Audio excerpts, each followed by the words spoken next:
Good morning, everyone. Welcome to the Mindful Living Moments today. So this past week, I celebrated my 54th birthday. And with that, it gave me some time to think about my life. And one of the things that I was considering is that every single one of us have a gift in common, and that gift is our lives. If my my husband got me some very nice gifts. They thought about what they wanted to get me. Each one of the gifts that they gave me was specific to something that reminded them of me and who I am and what I like. So what would happen if I took those gifts and I just set them on the shelf, or I put them in the clothes closet and never used them? Maybe I didn't even thank them for the gifts that they gave me. Or if I did, just the simple fact that I just kind of put it off to the side and didn't really think about it or use it or appreciate it. What kind of gratitude does that show? So I want you to think about maybe some gifts that you have been given over your lifetime. Who gave them to you? Were they people that you loved, that loved you? Was it something that could broaden your experience? Maybe it was something that would help you to create a memory with that person. Maybe it was something that was really useful to you in your life. But whatever that gift was, I want you to just think for a minute about the person who gave you the gift. Because it really isn't necessarily about the gift itself, is it? It's about an expression of love from that person towards you. And the same on the flip side of that, the same thing happens for yourself when you give a gift to someone. You give it out of recognition for the love that you have for that individual and what they mean to you in your life. And so this gift that we all have in common, our very lives. God gave us our life, and it started with a single breath outside of my mother's womb, outside of your mother's womb. And that very moment that we came into this world, we took our first breath, that first gift, the gift of our lives, the gift of our bodies, the gift of being able to experience and grow and have all of the joys and also the struggles that come along with our lives. Because we all have them, but there are moments in which we can really glean from those experiences and grow and appreciate the things that we've been blessed with in our lives. So today I wanted to talk to you about 3 ways that we can continue to express thanks and gratitude to God for our life, for that gift. Because we don't want to just not do anything with that gift, right? And so I want to address 3 different ways that go along with the mantra of Mindful Living Journey, which is to quiet the mind, to nourish the body, and to enliven the soul. So how do we use those 3 elements of mindful living in expressing a sense of gratitude for this gift of our lives that we have? Let's first address stilling the mind. Now, a lot of times with mindful living, stilling the mind focuses on creating those places of stillness within us, because we are surrounded by noise. We're surrounded by activity and entertainment and everything that is pulling us different directions. And so being able to learn how to quiet your mind and come to a place of stillness so that you can connect and ground yourself to your breath and to the present moment is really an important part of living mindfully. But there's an element of stilling the mind that I want to address. It is the fact that a lot of times we are faced with so many decisions in a day, and some of them are really crucial. Some of them not so much. Maybe they're not as large as others. But we have to make decisions every day. And in order to do that, we need to keep our minds active. Our brain is a muscle. That organ needs to be used. And it's kind of the same idea of if you don't use it, you lose it. And so this is an element of our lives that God has given us that is different than any other creation on the earth, is that we have the ability to think and to reason, to make decisions, to be able to discern what is right, what is truth. And so one of the ways that you can continue to express gratitude for this gift of life is to purposely put into your day elements in which you can keep your mind active. And that can look different for every single person. But here's just some simple ideas that maybe you could do. Read a book. When was the last time that you picked up a book just for enjoyment?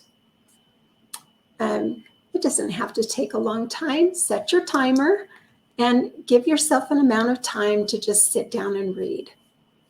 You could learn something new. There are so many different avenues: YouTube, podcasts, different, even Google, you can look up something new. How does a bee gather honey? Those are just some simple ideas, and you can use your imagination as to something that you can learn new every day. Maybe it's a new word and what it means.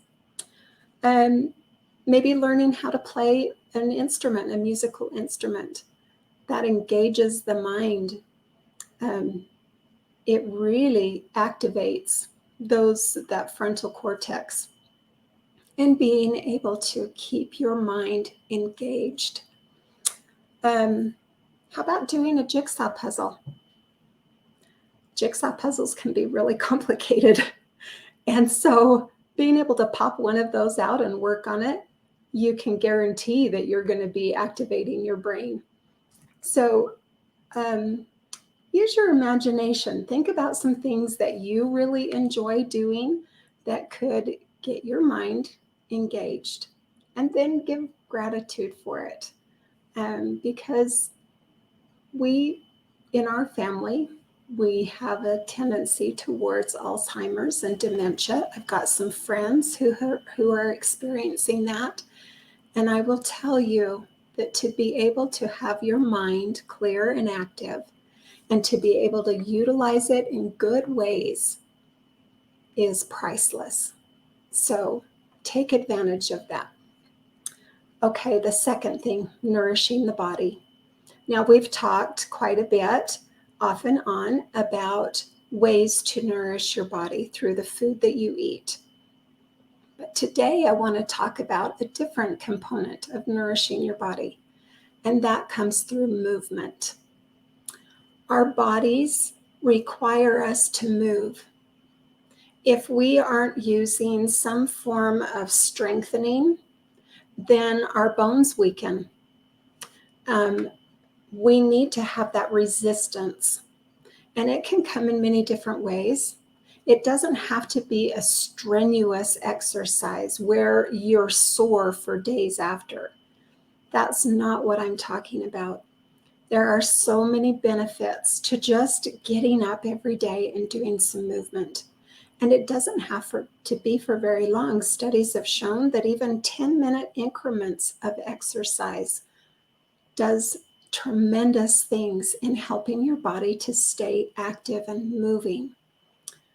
Have you ever noticed that as you get older, that it becomes a little bit more difficult for you to move around, for you to have the balance that you once had, to be able to lift and have the stamina?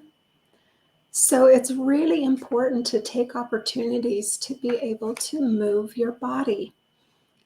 Go for a walk, do some gentle yoga, get on a bike. It doesn't have to be going to the gym, even though I know that there's a lot of people that really enjoy that. They enjoy the social interaction, and they enjoy really pushing their bodies and getting those endorphins going. And I'm not saying that there's anything wrong with that, because I've had times in my life when that's what I have enjoyed as well. So I'm just saying, in order for us to continue to express thanks and gratitude for the gifts of our body, we need to use them. We need to be actively using them. A lot of us spend a lot of time sitting in front of a computer for our work. Have you ever noticed that when you've been doing that for a period of time, or even students, and you go for a period of time and pretty soon you start to feel tired, your mind starts to slow down? Well, get up and move around. It circulates the blood. It gets that blood back up to your brain and actually will help you to be able to figure things out, have ideas come into your mind more clearly and more fluently. And this is a really important thing, right? For our lives, we need to be engaged in the activities and conversations and work projects and things like that. And one of the clear ways of doing that is just to simply get up for a minute. Stretch. You don't even have to go anywhere. Just stretch your arms above your head, tilt to the side, do some movement, and get your body activated. And it will activate your mind to help you to be able to work better, more efficiently. The our third thing is to enliven the soul. Now, we've talked about some different ways to enliven the soul, but today I want to talk about one way specific, and that is through service. Have you ever gone out and done something for someone, and maybe at first you didn't particularly want to do it, but you care about the person and you know that they need help, and so you perform a service for them, an act of kindness towards another individual. You get outside of yourself for just a moment and you do something for somebody else. Have you noticed how good you feel after you've helped somebody and they express gratitude to you for the things that you have just done for them? It's a wonderful feeling, and it enlivens your soul. It brightens your mood. It helps you to be able to live in a place that isn't consumed with your own thoughts and your own problems. And so take opportunities every day. It doesn't have to be big, and it doesn't have to take a lot of time. Maybe you have somebody come to your mind, a friend or a family member or a neighbor that you know might be struggling with something, or maybe they're sick. Maybe they've just had a new baby. Whatever it is, and their name pops into your head. Act on it. Act on it quickly, because you never know that the things that you do in service for another person is an answer to their prayers. And so enlivening your soul through small acts of kindness for another person is an expression of gratitude to God for your life, for the gifts and talents that you have, that you are able to put out there in the world and do good and help another individual. So those are the three things. Still your mind through learning something new. Activate your mind. Second, nourish your body through movement. Do those little things to move your muscles, get that blood pumping, get those endorphins going. And thirdly, to enliven your soul through service. Do those little acts of kindness. And when we do those things, it is an expression of gratitude. We are no longer just putting our lives on the shelves, putting them on hold, waiting for something or for someone to come along to activate us. We take control of the situation. We can take control of our lives and how we choose to live them. And by doing those three simple things that can motivate you and be able to really appreciate the gift that you have been given. Well, my friends, I hope you have a wonderful day. And until next time, remember, still the mind, nourish the body, and enliven the soul. Thanks for watching today, and I'll see you next week.